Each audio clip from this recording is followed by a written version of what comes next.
कि जो आपकी जो संपत्ति है वो आधी पांडव के पुत्रों को मिलनी चाहिए और आधी आपके पुत्रों को मिलनी चाहिए। लेकिन यदि ये भी मंजूर नहीं है तो केवल 5 ग्राम ही आप दे दीजिए।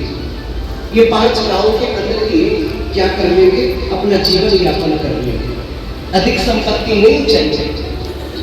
लेकिन दुर्योधन ने कहा कि नहीं केशव, तुम यहाँ संपत्ति की याचना करने आए हो, तुम यहाँ पर राज्य की याचना करने के लिए आए हो।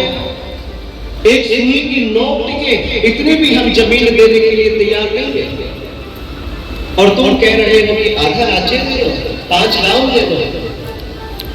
ऐसा नहीं हो सकता, ऐसा नहीं होगा। और उसी क्षण उसी समय ये इसकी बुद्धि इतनी खराब हो गई थी, दुर्योधन की इतनी बुद्धि, इतना पापी था, इतना दुराचारी था, इतना दुर्विनीत था, जिसका मैं वर्णन नहीं कर सकता। अब ये कृष्णा से प्रेरित था। कई लोगों को होती है ना कृष्णा इकट्ठा करने की, बटोरने की होती है ना।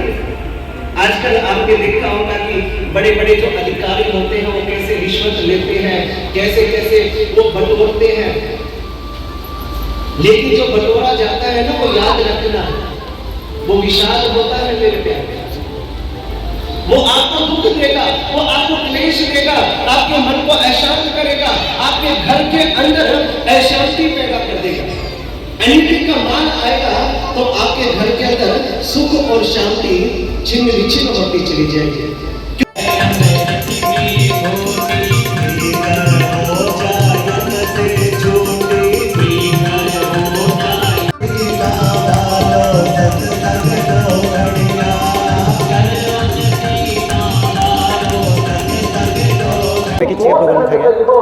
जनता भवन में 2 दिन के लिए शुरू हो गई कथा हुए, और ये 7 दिन चलेगी, 5 मई तक रहेगी।